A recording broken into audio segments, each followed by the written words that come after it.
here at Fresno State.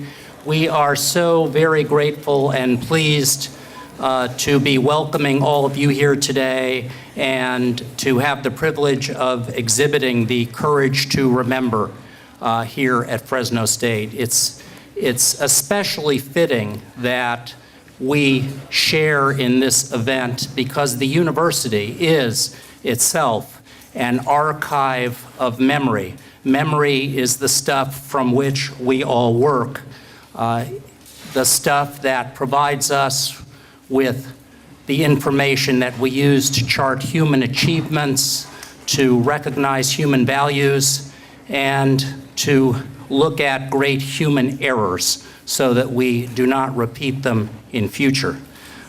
With this in mind, and through our scholarship and research and teaching, and the testimony of all of us who have lived involvement in the human condition, we can all work together to make the future a more humane world for ourselves and our children and our children's children.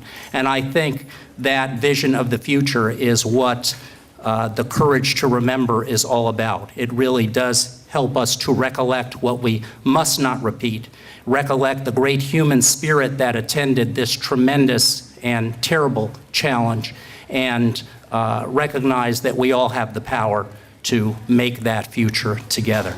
So thank you all for being here, and great thanks to the Foundation for California for their sponsorship of this event.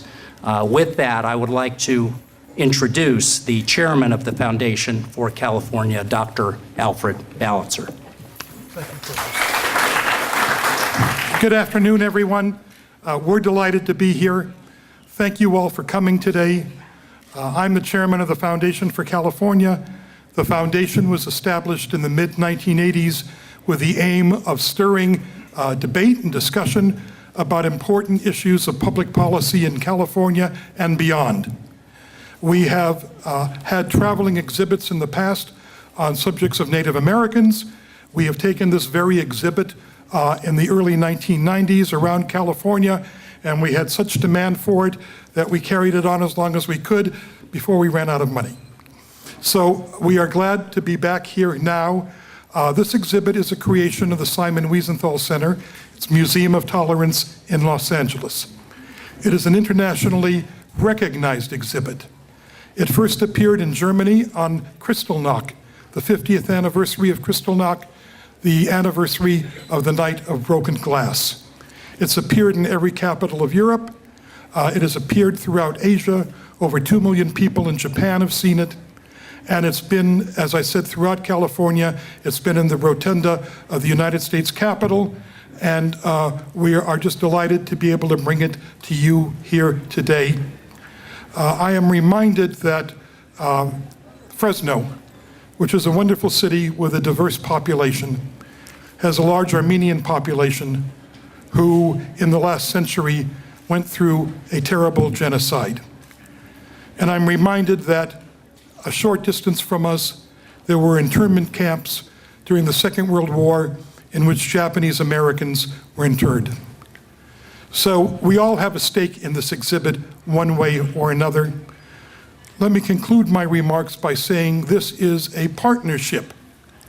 It is a Foundation for California, the Museum of Tolerance in Southern California, which was named by U.S. News and World Report as one of the 6 must-see museums in the United States. And finally, by a wonderful organization, SNCF, the French National Railway, who was very kind to make a generous donation to the foundation, which allowed us to take the exhibit again and take it to various parts of California. So this partnership is very important to us. And I should add, we have another partner. California State University at Fresno has been generous in opening their doors to us and helping us with this exhibit, setting it up and making all the necessary arrangements. And so the 4 of us are partnering today in bringing this exhibit to you. And thank you all for being here again. I will now want to introduce my very dear friend, Rabbi Yitzhak Adlerstein, my very good friend, I can't say his last name, from the Simon Wiesenthal Center. He's the Director of Interfaith Activities at the Simon Wiesenthal Center. He is a noted Torah scholar. He is a man of great accomplishment. He was kind enough to fly over here today to be here for the opening, and unfortunately he is going to have to leave earlier than we would like because he's teaching a class tonight at 8:30 and must get back for that. Teachers have responsibilities. Rabbi Adlerstein. Thank you, Dr. Balitzer. Remind me to up the monthly I'm paying you to be my agent. Dear friends, it is a pleasure and a privilege to stand before you representing the Simon Wiesenthal Center and the Museum of Tolerance on this very special occasion. Since its opening in 1993, the museum has become one of the premier destinations for Southern California visitors. Some 350,000 visitors a year are touched by its message of tolerance and cooperation. Every school child in the Los Angeles Unified School District and others in the Southern California area spends time at the museum. I am also here representing my mother, who would have it no other way, and indeed her entire generation of survivors. As a young teen, she helped bury the charred remains of the Torah scrolls desecrated and burned on Kristallnacht in her hometown of Konstanz am Bodensee in southern Germany. My mother still cannot come to terms with the Holocaust. Her expulsion from school, her stay in a large concentration camp in southern France. While nothing could make sense of the Shoah to her and other survivors, they did for a while find purpose in it. They believed that their experience would bring an end to genocide, would prevent the world from turning the other way while innocents suffered, would turn anti-Semitism into a relic of the past. Unfortunately, survivors are living through their worst nightmare. They are seeing all those cherished expectations dashed one by one. While the Holocaust was unique in systematizing and mechanizing the destruction of an entire people, there have been other genocides since the end of World War II that should never, ever have been allowed to be perpetrated. Indifference to suffering is still plentiful, and anti-Semitism, in several virulent forms, is once again admitted in public civil discourse. According to the United States State Department's annual report on anti-Semitism, it is very much on the rise globally. The old genteel anti-Semitism can be heard in references to those people in the House of Lords and in boxes everywhere. The new anti-Semitism, simply calling it anti-Zionism, has become a preferred way to express hatred of Jews beyond anything to do with legitimate political discourse. After the war, many survivors made new lives for themselves in Malmö, Sweden. Today, they are threatened and harassed daily by Muslim immigrants, while the authorities look the other way. Malmö's mayor responded to criticism by stating that if the Jews of Malmö want to live securely, let them repudiate the state of Israel. In London, Muslim school children, after hours religious education program, were fed a diet of stereotypes about why Jews should be hated, all part of textbooks supplied by the Saudis, until local authorities put a stop to it.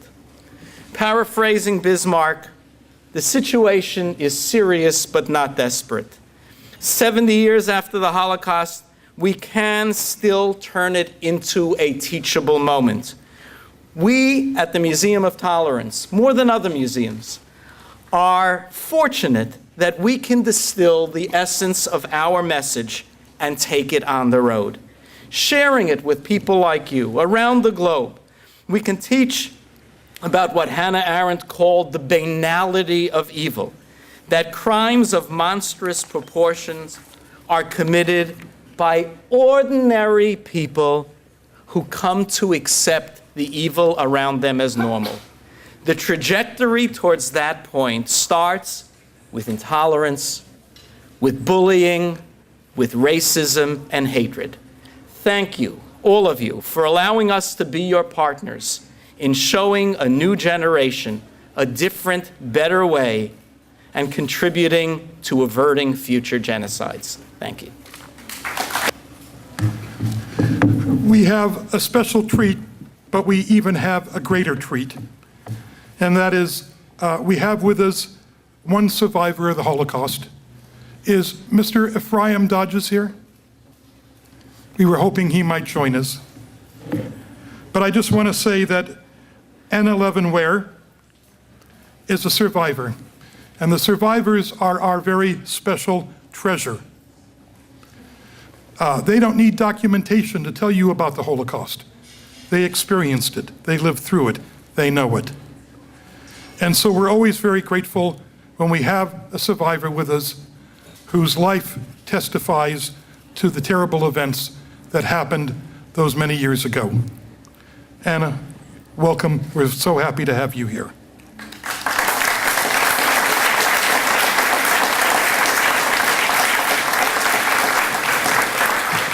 And now, our special treat. We are going to have a musical tribute to the memory of Holocaust victims. Playing the violin will be California State University Fresno Professor of Violin, Limor Toren-Immerman. And accompanying her will be Mr. Hatim Nadim on the piano. And I ask all of you to forgive me if I don't pronounce your names faithfully and well, but I will do my best. Please.